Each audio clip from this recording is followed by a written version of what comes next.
말씀들을 읽겠습니다. 마태복음 5장 14절입니다. 시작. 너희는 세상에 일지라 산 위에 있는 동네가 숨겨오지 못할 것이요 사람이 불불을 켜서 말 아래 두지 아니하고 등경 위에 두나니 이러므로 주가 모든 사람에게 비치느니라. 이같이 너희 빛이 사람 앞에 비치게 하여 그들로 너희 착한 행실을 보고 하늘에 계신 너희 아버지께 영광을 돌리게 하라. 아멘. 네, 다 같이 앉으시기 바랍니다. 오늘 말씀의 제목은 교회, 세상의 빛이라는 제목으로 함께 나눕니다. 내가 교회를 세우는 이유, 세 번째 시간입니다. 네, 여러분 지금 세상을 움직이게 하는 세 가지 트렌드가 있습니다. 포스트 모더니즘 시대에 세상을 움직이게 하고 급격하게 세상을 무너뜨리고 깨뜨리고 있는 세 가지 트렌드가 있는데 그 영적 트렌드 중에 하나가 뭐냐면 해체하라는 겁니다. 보편적인 가치들을 해체하라. 이게 바로 지금 세상에 흐르고 있는 포스트 모더니즘의 주제입니다. 그동안 내려오던 어떤 전통, 성과, 가족, 도덕과 윤리, 전통과 질서 이런 보편적 가치들을 해체하는 것 아주 적극적으로 지금 세상은 나아가고 있죠. 성경에 보면 세술은 세부대라는 말씀이 있습니다. 그렇죠? 이것은 성경은 하나님의 말씀으로 이렇게 응용을 해야 되는데 이러한 말씀을 가지고 세상도 응용하죠. 그래서 새 시대가 왔으니까 새로운 가치들이 필요하다. 그래서 그동안의 모더니즘의 시대에 있었던 이런 가치들을 새롭게 해서 이제 그것들을 다 해체하고 새로운 어떤 질서를 만들자. 그렇게 해서 만든 게 이제 첫 번째 하는 얘기가 해체하라는 거예요. 이게 시대 정신이라는 겁니다. 언뜻 보기에는 사람들이 생각할 때 그렇지 새 시대가 왔으니까 새로운 게 필요하지 이렇게 생각을 해서 받아들입니다. 쉽게 그 말에 동조하고 또 그것을 자연스럽게 받아들이고 있는데요. 그 결과 어떤 일들을 우리 사회에 지금 일으키고 있는가? 가장 먼저 일어나고 있는 것들이 가족 해체예요. 가족 제도가 지금 해체되고 있습니다. 그러니까 원래 하나님께서 창조하신 가족은 남자와 여자가 한 명씩 서로 만나서 결혼을 하는 거였지요. 그런데 제3의 성을 인정하라는 거예요. 남자도 아니고 여자도 아닌 제3의 성. 그래서 가족을 이룰 때 남자와 남자가, 여자와 여자가 서로 결혼을 해서 남자가 또 아빠가 되기도 하고 엄마가 되기도 하고 여자가 엄마가 되기도 아빠가 되기도 하는 진풍경이 벌어지고 있습니다.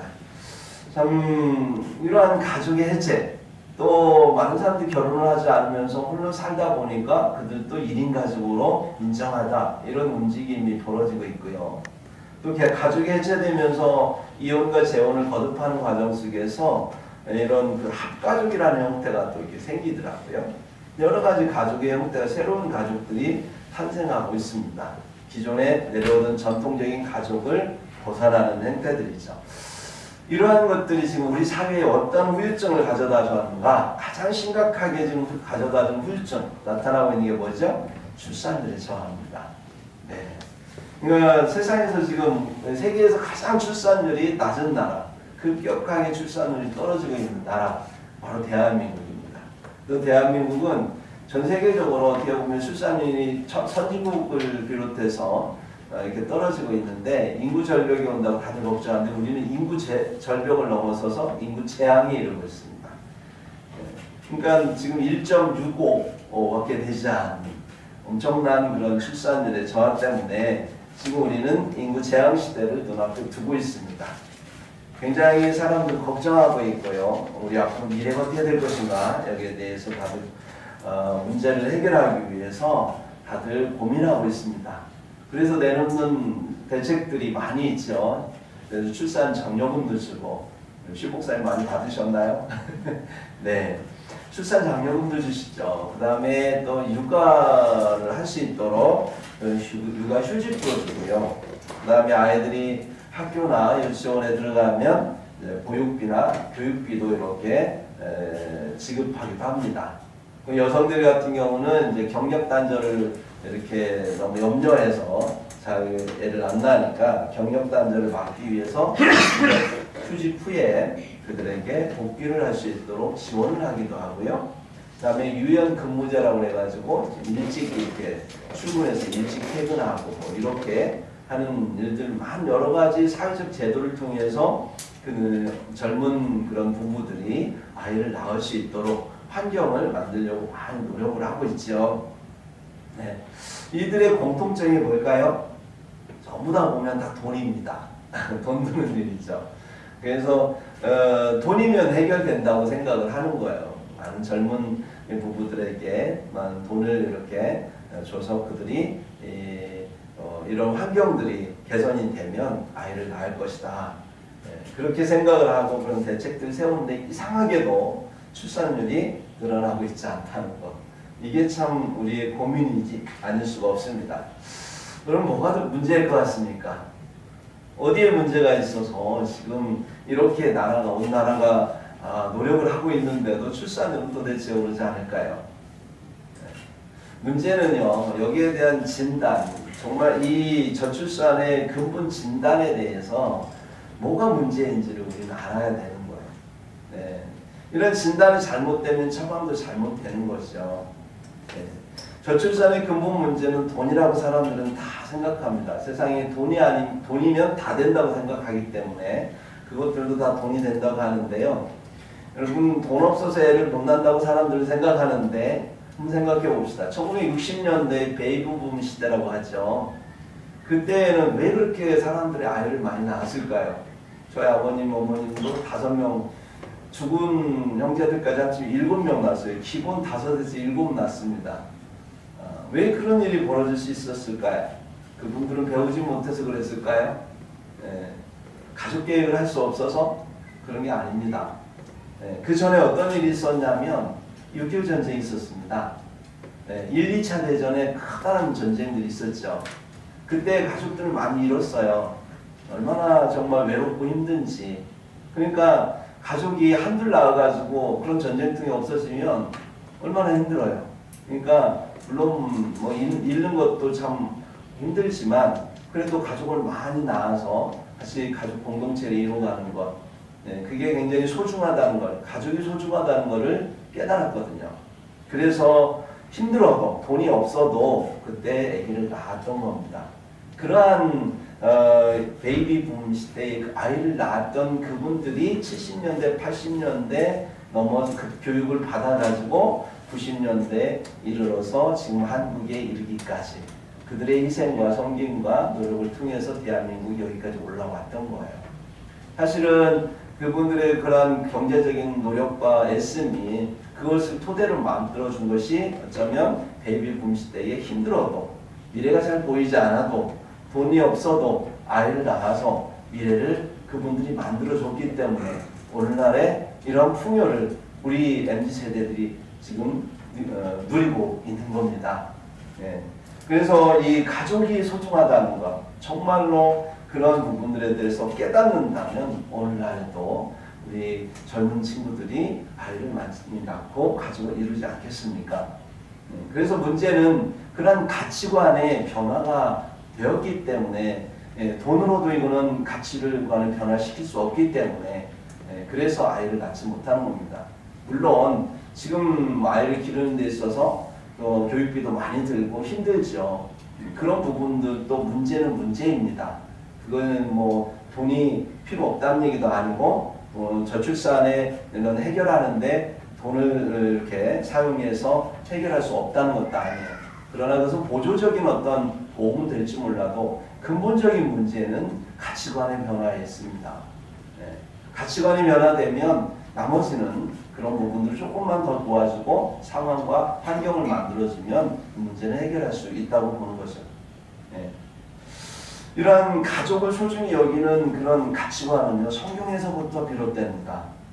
하나님은 이 세상을 창조하실 때에 가족을 창조하셨어요. 이 땅이 정말로 가족이라는 것을 통해서 역사를 만들어내고 인류가 지금까지 존재하는 거예요. 가족이 사라지면 인류는 사라지는 겁니다.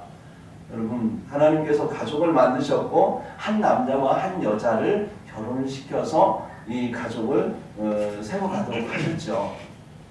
특히 남자에게는 남성성을 주시고 여자에게는 여성성을 주셨습니다.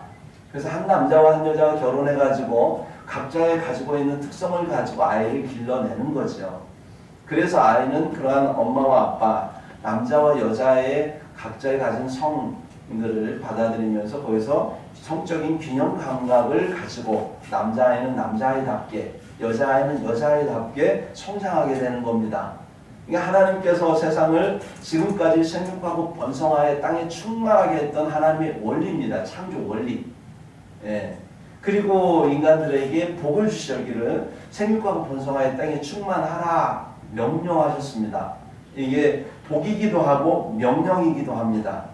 하나님은 그렇게 보편적 가치를 우리에게 주셨어요. 그리고 그 인류는 그것을 지금까지 이어왔고, 그래서 그 가족이 존재함으로 지금 세계는 존재할 수 있는 겁니다. 사랑하는 성도 여러분, 그러한 보편적 가치를 지금까지 시대의 변화와 상관없이 진리로 보존하고 끝까지 그것들을 가르쳐왔던 곳이 있습니다. 거기가 어딜까요? 바로 교회라고 하는 겁니다. 교회는 하나님의 뜻에 따라서 가족의 소중한 가치를 가르치고 이어가고 있습니다. 가족은 이 세상에서 가장 소중한 생명을 이어가는 기관입니다. 가족 외에 생명을 잉태하고 생명을 이어가는 기관이 없습니다. 여러분, 가족은 하나님의 아주 신성한 아가페 사랑을 이어주는 기관입니다. 하나님께서 아담과 하와를 사랑하셨던 그 사랑, 또 예수 그리스도를 통해 우리에게 보여주셨던 아가페 사랑을 부모님의 사랑을 통해서 자녀에게 이어가도록 하는 것이 바로 가족입니다. 사람은 사회와 가정을 통해서 성장시키고 또 성숙하게 해서 사람을 사람답게 하는 것이 바로 가족입니다. 그리고 이 가족을 확대한 것이 교회고요. 그래서 가족과 교회는 그리스도의 형상을 만들어가는 하나님이 가장 신성한 것으로 만든 게 바로 가족과 교회고요. 이 가족은 굉장히 중요합니다. 사탄이 이것을 알기 때문에 가족을 해체하는 것을 사명으로 알고 있는 거예요. 이 마지막 때에, 마지막 새로운 시대에 어떻게 보면 새로운 가족 제도가 필요하다고 하면서 새로운 가족을 해체하고 새로운 가족이라고 드러내는 모든 것들이 사실은 인간을 속이는 것들이고요. 그로 인하여서 세상을 망가뜨리기 위한 사탄의 전략이라는 사실을 여러분 아셔야 됩니다. 사람들의 말을 통해서 한다고 해서 그게 사람들의 말이 아니라 사실은 그들의 생각을 주장하고 그들로 하여금 그렇게 나가도록 유혹하고 미혹하고 사람들로 그렇게 받아들이도록 속이는 역할을 하는 것이 바로 사단의 역할이죠. 그래서 가족을 망가뜨리는 것은 세상을 망가뜨리는 행위고요. 가족을 망가뜨리는 건 하나님의 뜻을 거스르는 죄에 불과합니다. 여러분, 그리스도인이라면 하늘이 내려준 보좌가 아니라면 그러면 우리는 반드시 결혼해서 아이를 낳아야 됩니다. 그리고 가지고 이루고 하나님 앞에 사는 것, 그것이 바로 하나님의 뜻을 이루는 것이고 순종하는 믿는 자의 태도라고 하는 것입니다. 하나님의 뜻에 따라서 순종한 사람들이 이 땅에 많아질 때에 지금 우리가 살아가는 이 시대의 고민들을 해결할 수 있는 거예요.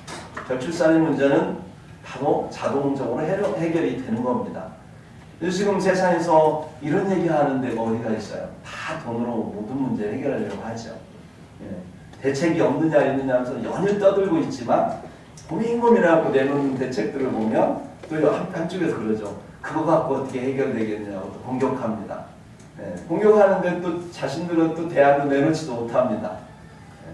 정말 해결할 문제는 교회 안에 있거든요. 이 보편적 가치를 함께 나누고 공유하고 그러한 가치들을 이어주고 하는 가족, 그리고 그 가족 안에 그러한 말씀이 보편적인 가치들이 내려갈 때, 그러한 것에 다음 세대가 동의할 때 이러한 것들이 해결될 수 있는데, 이런 근본적인 문제에 대해서 해결책을 얘기하는 것은 교회밖에 없다는 거예요. 그래서 교회가 세상의 빛입니다, 여러분. 두 번째, 세상을 무너뜨리는 영적 트렌드가 있습니다. 두 번째는 뭐냐? 분노하라는 거예요. 분노하라. 세상에 분노하라. 얼마나 지금 세상이 분노로 시끄러운지 몰라요. 그죠? 정말 지난번에 보면 조금만 이렇게 접촉 싸우고 나면 무서워요. 사람들이 막 달려들고 싸우려고 하고요. 주차 잘못하면 저 그럴 수 있잖아요. 근데 얼마나 막 눈에 막 불을 켜고 막 달려드는지요. 좀 이렇게 저기 지난번에도 말씀드렸지만 주차를 좀 이렇게 달라고 이렇게 좀 배려 좀 해달라고 했다가 하나 도둑했잖아요. 여러분 기억하시죠? 이사할 때 정말 도둑한 게 아쉬운 게 아니고 그럴 수 있죠. 뭐 감사해서 줄 수도 있는데 감사해서 주는 것과 막 내놓으라고 뜯어가는 것과는 차원이 다른 거 아닙니까? 근데 그렇게 안 하면 뭐 굉장히 막 무섭게 달려드는 이 사회가 왜 이렇게 됐는지 분노하는 사회, 그런 사회가 됐습니다. 세상이 불평등하다고 시끄럽습니다. 세상이 불공정하다고 결과도 부정의하다고 막 이야기하면서 여기저기에서 사람들이 시끄럽게 떠들고 있습니다. 정말 이 기득권자들이 힘을 가지고 있기 때문에 그러한 기득권자들에 의해서 가지고 있는 힘을 빼앗아서 그걸 가지고 서로 함께 평등하게 나눠야 된다고 생각을 해요. 그래서 이 세상을 행복하게 만들어줘야 된다. 그래서 모든 차별을 없애자, 평등한 세상을 만들자 이렇게 외치고 있습니다. 그게 정의라고 말하고 있습니다. 그런데 그렇게 외치는 그러한 한 10여 년, 아니면 15년 정도 됐죠. 그렇게 외치고 이 세상을 만들어가기 위해서 노력한 많은 사람들이 있는데 그래서 지금 세상은 행복해지셨나요? 정의롭습니까? 공정한가요? 평등해졌나요? 그렇지 않습니다. 여전히 세상은 지금도 불평등하고요. 불공정하고 부정의하기 마찬가지입니다. 왜냐하면 죄인들이 살아가는 세상이기 때문에 그렇습니다. 죄인이 의인이 되지 않는 이상에는 아무리 부르짖어도 세상은 변하지 않을 수밖에 없습니다. 약간의 변화는 있겠지만 그러나 여전히 불평등, 불공정, 부정의함은 해소되지 않습니다. 오히려 세대 간에 또 계층 간에 남녀 간에 이런 갈등들이 더 커졌고요. 그것 때문에 분쟁이 더 많아졌고요. 오히려 관계들이 깨지고 그것 때문에 살아가면서 상처받은 사람들이 더 많아진 사회가 되었다는 것을 우리는 기억해야 됩니다. 예전에 제가 어릴 때에 한 40년 전만 해도 여러분 정말 마을 공동체에 정이 있었어요. 아버님 생신이 되면 제가 아침에 저하고 아버님 생일이 똑같아요. 생일마다 저는 참 억울했습니다. 왜냐하면 생일날 저도 대접을 받아야 되는데 아버님 생신이라고 동네방네 돌아다니면서 아버님 생신입니다. 오셔서 식사하세요. 어르신들 초대하느라고 그리고 떡돈이라고 아침에 일찍 일어나가지고 학교도 그 바람에 막 학교도 막 늦을까봐 뛰어가고 밥도 못 챙겨 먹고 그래서 생일마다 울었어요. 마음 속상해가지고. 근데요 돌아보면 그때처럼 정이 있었던 시대가 없습니다. 담장이 낮아서 옆집에서 뭘 해먹는지 다 알아요. 부침개 하나 먹어도 혼자 못 먹어요. 다 나눠 먹어야 되고요. 응답하라 1988인가요? 거기 잠깐 나오더라고요. 보면 옛날 생각나더라고요. 서로 음식을 막 하면 막 서로 이렇게 하다 보니까 나는 잡채를 했는데 막 저 집에서 불고기 해갖고 나는 잡채 했는데 불고기도 먹고 잡채도 먹고 이러면서 정이 있었던 사회, 서로 믿고 신뢰하는 사회, 못 살았지만 힘들었지만 서로 사랑할 줄 아는 사회, 그게 바로 옛날 우리 어른들이 우리 어르신들이 이루었던 사회인데요. 어느 순간에 정의를 외치고 공정을 외치고 정말 평등을 외치고 했던 이 사회에는 남은 게 원망과 미움과 분노와 노여움, 시기, 질투 이런 것들만 남았어요. 안 된다고 하는 사회적 어떤 부정적 인식만 남았고 우리 사회의 희망이 깨어져 가고 있고 참 우울하고 사람들이 패배의식에 가득 찬 그런 사회가 점점 되어가고 있습니다. 어쩌다가 이렇게 됐는지요. 이런 사회적 악을 우리는 어떻게 제거해야 될까요? 사람들 마음속에 어느 순간 자리 잡혀진 분노와 원망과 미움과 시기, 질투, 부정적인 인식, 절망, 우울감 이 모든 것들을 없애는 방법은 뭘까요? 계속해서 우리가 분노하고 그리고 우리가 세상을 바르게 하기 위해서 행복하게 하기 위해서 정말로 이러한 정의를 위해서 외치고 할 때 세상이 정말 따뜻해지고 평등해지고 행복하고 살아가기 좋은 그런 세상이 될까요? 여러분, 우리 어렸을 때 모습을 보면 없어도 서로 나누고 서로 섬기고 은혜를 서로 주고받을 때 아니었던가요? 네. 좀 잘못해도 이해하고 넘어갈 때 얼마나 감사하던가요? 가끔씩 그런 경험 하잖아요. 우리 좀 내가 잘못했어도 주차 잘못해도 콩을 내도 상대방이 괜찮다고 하면서 넘어가면서 너무 고맙잖아요. 그럴 때 어떤 마음 드세요? 나도 저렇게 해야 되겠다 이런 마음 들지 않으세요?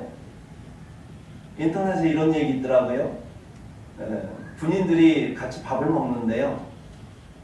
군인들이 옆에서 먹고 있는데 어른들이 앞에 있다가 나오면서 그 군인들의 식사비까지 주고 갔대요. 너무 고마워서 군인들이 나오다 보니까 앞에 있는 분들이 다 계산했다고 하니까 어떤 얘기를 해놨냐면 나도 커서 저렇게 해야 되겠다고 하더래요. 나도 커서 내가 군인들 만나면 나도 저렇게 대접해야 돼. 왜? 내가 감동해 보니까 아닌 거예요. 그렇게 세상은 나눔과 섬김을 통해서 서로 은혜를 나누고 사랑을 나누면서 이렇게 서로를 도와주고 세워주면서 세상은 아름다워지는 겁니다. 하나님이 창조한 세상은 어쩔 수 없습니다. 위안에 있는 거예요. 그래야 물이 흐르고요. 그래야 사랑이 흐르는 거예요. 사랑은 멈추면 사랑이 아닙니다. 내가 사랑해 하고 말만 하면 사랑이 못 느껴요. 사랑을 느끼려면 주고받아야 돼요. 흘러야 됩니다. 물처럼. 빛도 멈추면 사라져요. 빛은 알갱이와 파동으로 돼 있어서 움직여야 존재하는 것처럼 하나님은 세상의 모든 걸 움직이게 만드셨어요. 그래야 존재하도록. 사랑도 움직여야 존재합니다. 그래서 그 움직임을 위해서 있는 자와 없는 자가 있는 거예요. 강한 자와 약한 자가 있는 겁니다. 이걸 억지로 물리적으로 이걸 갖다가 평등하게 만든다고 해서 세상이 행복해지는 게 아니라 북한처럼 되는 거예요. 그렇게 해도 오히려 엘리트층은 생기고 누리는 자는 있는 겁니다. 오히려 더 모두가 가난해지는 불행한 세상이 되고 마는 거죠. 여러분, 정말 사회를 그렇게 은혜를 끼치고 또 끊임없는 사랑을 부어주고 그래서 사람들이 상처를 치유받고 그 상처를 치유받고 은혜를 입은 사람들이 또 그 은혜를 주변에 나누고 주변의 상처들을 치유해 준다면 세상은 점점 치유해질 것입니다. 그게 세상을 아름답게 하는 방법이고 세상을 행복하게 하는 방법이에요. 은혜를 입히는 방법밖에 없습니다. 근데 은혜를 입히는 것, 그 원천이 어디일까요? 교회입니다.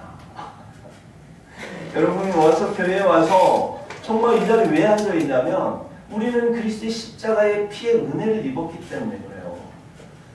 우리가 정말 세상을 살아가면서 연약하고 부족해서 지었던 많은 죄들, 마음으로 지었던 자들, 행동으로 지었던 자들, 실수들 다 주님 앞에 나와서 매주마다 기도하고 하나님 앞에 용서를 구하고 그리고 예배를 통해서 말씀을 통해서 하나님께서 우리를 회복시켜 주는 걸 경험하니까 그 은혜를 받고 나아가서 다시 자유함으로 세상을 살아가고 그 행복과 평안을 누리니까 그 은혜를 늘 받는 그것이 그립고 감사하고 해서 이 자리에 우리는 와 있는 거 아닐까요?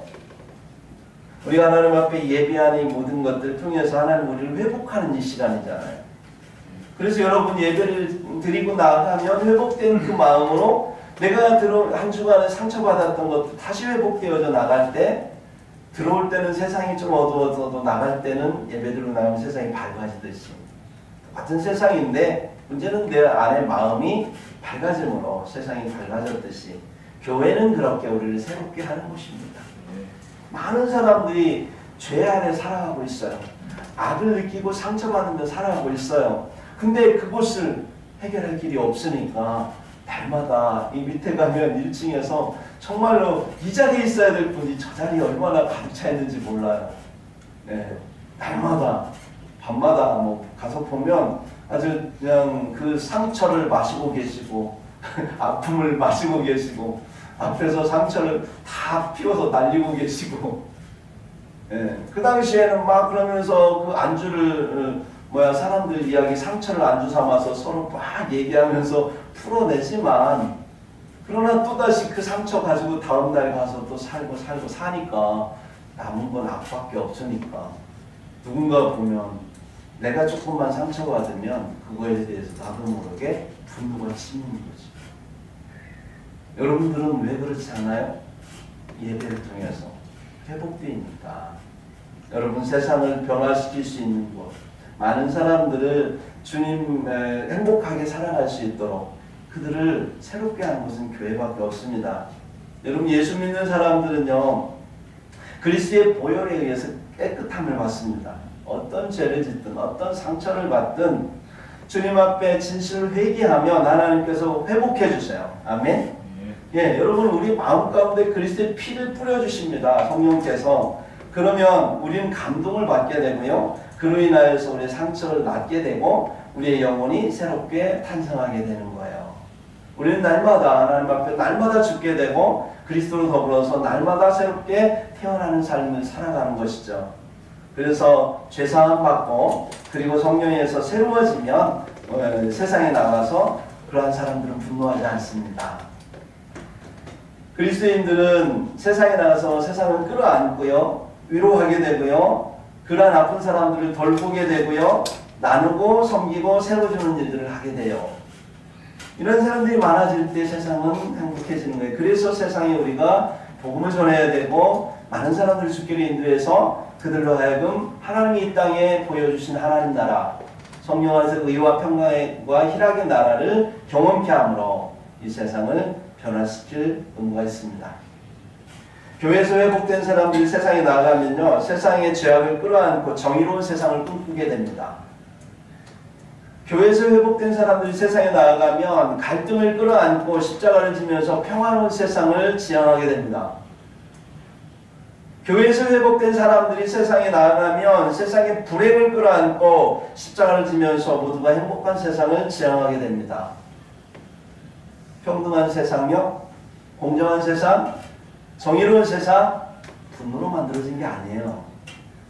네, 은혜 안에서 의로움과 긍휼함과 믿음으로 무장한 그리스도인들이 예수 그리스도의 이름으로 세상의 문제를 끌어안고 그리고 십자가를 질 때 문제가 해결되는 겁니다. 그래서 교회가 필요한 거고요. 저와 여러분이 교회를 이루고 세상이 빛이 되고 소금이 되어야 될 의무가 있는 것이죠. 세 번째, 세상을 망치는 영적 트렌드는 자기를 추앙하라는 겁니다. 뭐든지 내가 하고 싶은 대로 해라. 세상은 그렇게 가르치고 있어요.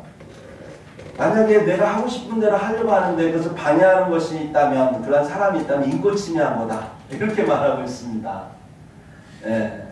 그래서 자기가 하고 싶은 대로 모든 욕망을 다 분출하고 그리고 그것을 통해서 자기를 추앙하게 하는 것.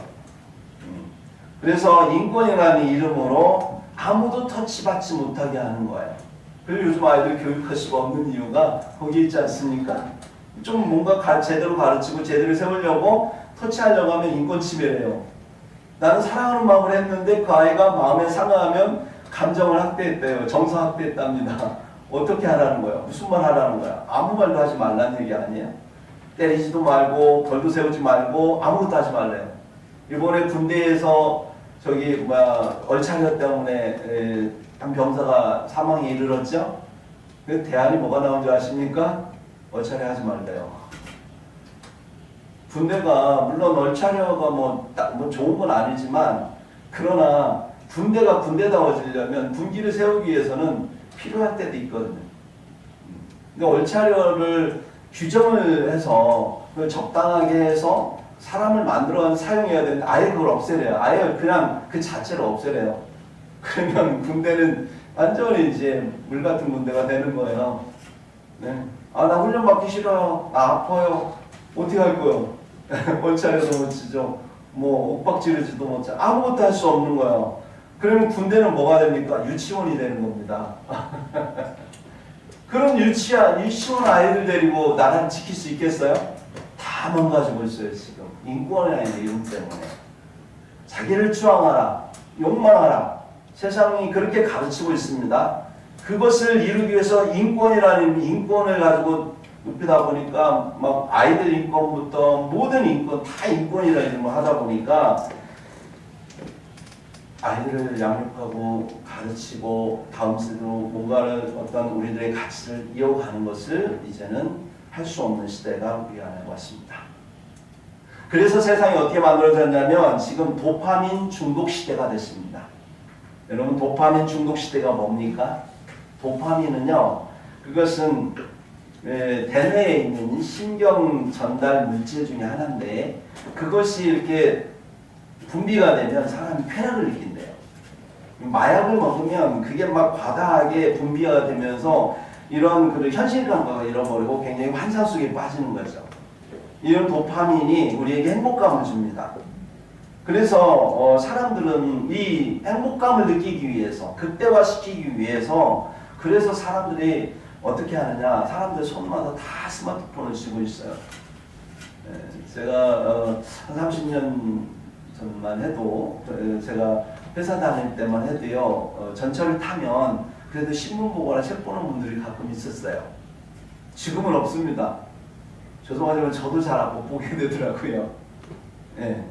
근데 그만큼 근데 참 안타까운 게 이 스마트폰에 이러한 그 유튜브 또는 그 쇼츠 있잖아요. 예, 쇼츠 이렇게 보다 보면 여러분 경험하시지만 그런 거 느끼죠. 가끔 가다가 나도 모르게 내가 뭐 하고 있지? 아무것도 아닌데 그냥 넘기고 있는 거야. 그 몇 초 안 되는데 그 몇 초가 몇 분이 되고 몇 시간이 돼버리는 거죠. 그럴 때 참 하고 나서 그때 순간순간 짜릿함이 있잖아요. 새로움을 접한다는 짜릿함이 있는데 그게 우리로 하여금 자꾸 도파민을 분비시키는 거죠. 근데 지나고 나면 허전해요. 얻은 게 없어요. 내가 왜 이러고 있지? 할 일이 있는데 이거 하다가 1시간, 2시간 가버리는 경우가 하다니까요. 아이들도 그러거든요. 아 잠깐 스트레스 받으니까 쇼츠 좀 몇 개 볼까? 재밌는 거 없나? 이러다가 1시간 모르고 2시간 모르다 못하는 거예요. 예. 이러는 것이 인간의 본능입니다. 쾌락을 느끼고 싶은 것, 행복하고 싶은 것. 근데 이런 것들이 결국은 이러한 스마트폰의 이런 발달로 인해서 이러한 도파민 중독 사회에 지금 우리는 빠져들어가 버렸습니다. 이것들이 결국 사람들로 하여금 깊이 생각하지 못하게 해요. 예. 좀 생각하려면 여러분 스트레스 받잖아요. 뭔가를 이렇게 고민하고 뭔가를 계획하는 거 쉽지 않죠. 하다 보면 짜증나기도 하고 그러면 잠깐 쉬어야 되겠다 하고 이제 뭐 그런 것들 이렇게 보다 보면 이제는 이런 깊이 생각하는 것을 굉장히 힘들어해요. 우리들만 그런 게 아니라 우리 아이들도 그런다니까요. 그래서 우리 하율이나 하은이나 이런 아이들 때에는요, 이러한 스마트폰을 어릴 때부터 지워주면 큰일 납니다. 이 아이들이 이러한 그 고난을 어떤 어려움이나 인내나 어떤 그런 것들 그 고난을 참는 힘이 사라지게 돼요. 그래서 그들이 깊이 생각하지 않습니다. 감각적으로 흐르고 시각적인 것에 익숙해지면 사고를 깊이 하지 않고요. 감정들이 쉽게 또 이렇게 휘말립니다. 그래서 감정을 억제하지 못해요. 사람 살다 보면 화가 나도 참을 때가 있잖아요. 근데 요즘 아이들은 화나는 건 그냥 화를 풀어버려요. 그냥. 통제하지는 않습니다. 왜냐하면 통제력을 잃어버렸어요. 경험이 없으니까요. 어릴 때 부모들이 막 화내면 아이들이 참고 인내하잖아요. 어떻게 하겠어요? 어른들한테 괜히 덤볐다가 더 맞잖아요. 그러니까 그러면서 어릴 때 혼나면서 참고 인내하는 걸 배우거든요. 막 아이들 막 공부 안 한다고 막 여기서 빨리 풀어 막 그러면서 막 휴철이 잡고 막 이러고 있으면 막 아이가 어쩔 수 없이 해야 되잖아요. 힘들어도. 근데 그렇게 하면서 인내와 이 고난을 극복하는 법을 배우고 그러다 보니까 아이들이 어떤 거를 이제 지나치는 문제가 되지만 그런 것들이 적당히 섞여서 아이들이 양육하다 보면 아이들이 이 세상을 살아가면서 필요한 우리의 어떤 자질들, 성품의 자질들을 만들어 가는데 그러한 것들을 어린 시대에 경험할 수 없으면 그냥 네 마음대로 해. 네가 스스로 배울 수 있으니까 네가 스스로 해. 이렇게 하면 아이들은 스스로 배울 수 없습니다. 망가져 버리는 거죠. 그래서 지금 우리 사회가 이렇게 된 거예요. 문제는 뭐냐면 이러한 것들을 내버려 두면 이게 개인적인 문제일 수 있지만 단체의 어떤 회사를 이루고 단체가 되면 그런 사람들이 많아질수록 그 회사는 어떻게 되겠어요? 망하는 겁니다. 그죠? 그 사람들이 많은 사회는 어떻게 될까? 이 나라는 망하는 거예요. 예. 국제관계 속에서는 엄혹합니다. 어떤 문제를 가지고 무슨 뭐 정으로 푸는 게 아니에요. 힘으로 푸는 게 국제관계고요. 어떤 힘으로 풀 때도 참 이 국제관계 속에서 얼마나 사람들이 영악한지 몰라요. 지금 푸틴이 전쟁 일으키고 얼마나 영악하게 지금 전쟁을 이어가는지 아십니까? 예, 우크라이나하고 전쟁에서 우크라이나하고만 싸워야죠. 근데 왜 북한에 와가지고 북한을 이렇게 해서 왜 한반도를 또 시끄럽게 만들어요? 남한이 우크라이나에다가 무기를 전달할 것 같으니까 움직이지 말라 이거야. 북한을 통해서 내가 전쟁이 일으킬 수 있으니까 내가 말 한마디로 전쟁이 일어날 수 있으니까 움직이지 마. 북한은 우리한테 무기를 줘도 너희들은 우크라이나 주면 안 돼. 지금 얘기하는 거 아닌가요? 거기만 전쟁하면 되지. 왜 우리한테 와가지고 이래라 저래라 하는 거죠? 예, 우리는 가만히 있는데, 예, 이게 바로 국제관계예요. 근데 우리가 생각을 잘해야 돼요. 이걸 해야 되는지 말아야 되는지 생각을 깊이 해야 됩니다. 뭐 나 하기 싫다고 안 하고 내 맘대로 하겠다고 세상 돌아가는 게 아니라 이 관계 속에서 어떻게 이 국제관계가 돌아가는지를 파악하고 어떤 심리를 가지고 어떤 상황 속에서 어떤 역사적 근거를 가지고 이 일이 벌어지면 이 다음에 어떤 일이 파생하고 이것 때문에 어떤 영향이 미치고 이것들을 다 생각한 다음에 시나리오를 짠 다음에 돌려야 되는 거예요. 그리고 나서 우리가 단계별로 어떻게 국제관계에서 이 상황에서 이렇게 해야 되는 거구나 이런 것들을 우리 리더들이 깊이 있게 서로 회의하고 그것들을 해야 되는데 생각하기를 싫어해요. 그냥 급하게 문제 빨리빨리 풀읍시다. 네. 왜 아빠 엄마들이 회초리 드냐면 왜 선생님들이 회초리 들어서 왜 매를 때립니까? 아이들한테 기다리기에는 너무 시간이 오래 걸려요. 네가 알아서 해 하기에는 시간이 오래 걸려요. 빨리 문제를 해결해야 되는 거예요. 예. 그래야 아이가 그 다음 단계 넘어가니까. 그러니까 조급함에 회초리 들기도 하고 그렇게 문제를 빨리 해결하는 거 아닌가요? 국제관계 속에서 문제가 복잡합니다. 그 문제를 빨리 해결하는 방법은 전쟁밖에 없어요. 그래서 푸틴이 전쟁을 일으킨 거예요. 러시아가 어떻게 영향력을 펼치고 싶은데 못하니까 그러니까 결국은 전쟁을 통해서 문제를 빨리 해결하고 싶은 거예요. 전쟁이 그게 가장 빠른 해결책이거든요.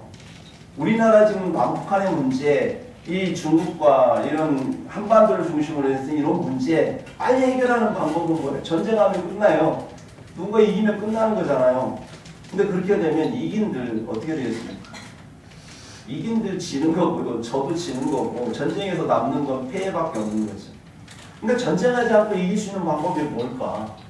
이 전쟁에 세상이 휘말려도 우리는 살아남는 방법이 뭘까? 굉장히 많은 사고력이 필요하고 많은 지혜와 인내심이 필요한 거잖아요.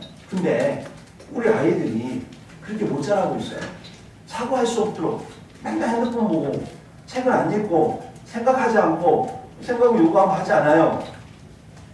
그 부모들이 그렇게 하지 않으니까 아이들도 그렇게 하지 않아요. 이게 바로 그러면서 욕망하라. 자기를 추앙하라. 네가 최고다. 근데 나 스스로 나 혼자 최고는 괜찮은데 세상은 엄혹합니다. 내가 최고라고 세상이 최고가 될 수 있는 게 아니죠. 여러분 하나님은 우리에게 뭐라고 말씀하시냐면요. 마가복음 8장 34절에 보니까 자기를 부인하고 자기 십자가를 지고 나를 따르라는 거예요. 자기를 부인하라는 거예요. 자기를 추앙하라는 게 아니고 자기를 부인하라고 주님 말씀하세요. 내 겉사람, 나의 자의식을 부인하라는 거예요. 내 양심 속에 있는 속사람, 하나님께서 말씀에 반응하는 속사람으로 살아가라는 겁니다. 자의식을 부인하고 자기를 부인하고 자기 십자가를 지고 따르라. 영혼을 거슬러 싸우는 육체의 정욕을 제어하라. 그리고 그 정욕과 탐심을 십자가에 못 박아라. 성령의 충만함을 받고 성령을 따라 행하라. 그리하면 육체의 욕심을 이루지 아니하리라. 주님 말씀하셨습니다. 말세에 고통하는 때가 이르는데요. 그때는 뭐냐? 사람들이 자기를 사랑하고 돈을 사랑한답니다. 쾌락을 사랑하기를 하나님 사랑함보다 더한다는 거야. 여기에 대해서 주님 뭐라고 하시냐면 디모데후서 3장 5절에 이 같은 자들에게서 네가 돌아서라. 우리 믿는 자들이 그렇게 말씀하고 있습니다. 본의 아니게 말씀이 좀 길어져서 제가 생략하고 넘어가는데요. 여러분 세상은요 우리에게 그렇게 말하고 있는 겁니다. 세상은 우리에게 해체하라. 모든 그동안에 내려왔던 전통들, 질서들 해체하라. 분노하라. 그리고 내 자신을 추앙하고 욕망하라고 이게 가르칩니다. 그래서 세상을 망가뜨리고 있어요. 사단은 그렇게 세상을 망가뜨려서 자기 수하의 몸을 보려고 합니다. 그럴 때에 여기에 대해서 아니다라고 말하는 것은 교회밖에 없어요. 교회가 성령이 충만해서 너희들의 정욕을 다스리고 그리고 세상에 분노하는 것이 아니라 세상을 지배하고 있는 악의 영들에 대해서 분노하고 대항하고 싸우고 그리고 성령 안에서 의와 평강과 희락의 하나님 나라를 추구하는 믿음의 사람들이 세워지기를 하나님 우리에게 바라고 있는 거예요. 네. 그래서 그 일들을 하는 것은 교회만이 할 수 있는 일입니다. 네. 교회는 사람들이 오면 죄를 씻기 때문에 그리스도의 피를 통하여서 죄를 씻어줄 수 있는 그리스도의 피가 있고요. 또 교회 안에는 사람을 새롭게 할 수 있는 성령의 역사가 있습니다. 교회 안에는요, 사람을 교훈과 책망과 바르게 함과 의로 교육해서 사람을 사람답게 만드는 말씀이 있어요.